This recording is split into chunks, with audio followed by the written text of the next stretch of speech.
Okay, we're just going to do a quick fun sketch with this little sweet alpaca.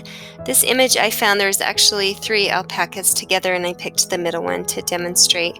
For my students, I let them pick which one, but kind of thought this one was the sweetest.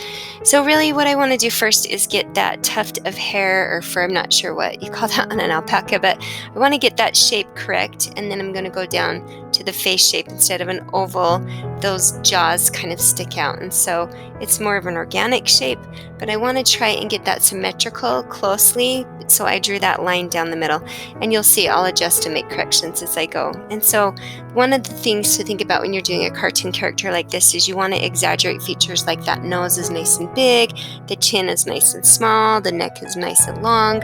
So maybe when you're drawing the neck, you would draw a little thinner to exaggerate the length.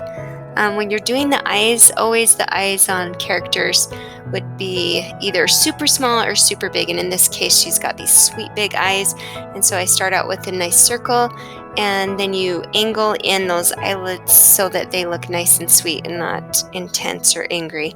Make sure that as you're going in and drawing these lines, I have a mechanical pencil, but you want a nice sharpened tip if you have a regular pencil.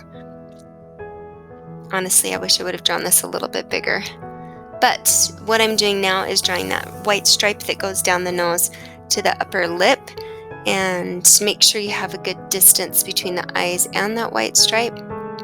And then I was just adjusting the nostril shape and that line that connects the nostril to the mouth. Make sure that chin is nice and small. And right there, it's hard to see because of the size, but what I'm doing is drawing a circle to remember where those highlights are so I don't shade that in. And now I'm just adding some of the textures of the fur and the hair.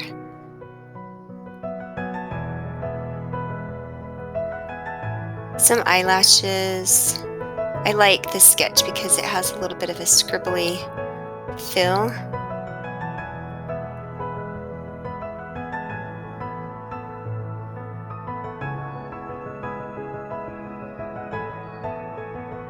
And then I'm just going to go in and add some values.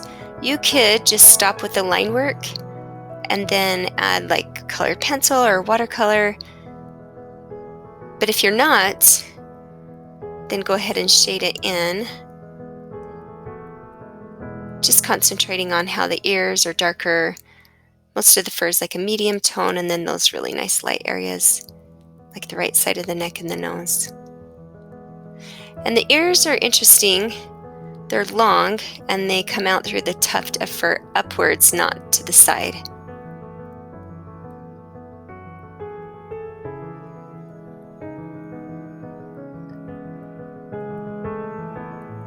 A little bit of value under that chin and through the neck, and we're almost there. We're going to add that little bit of flowers that she's chewing on.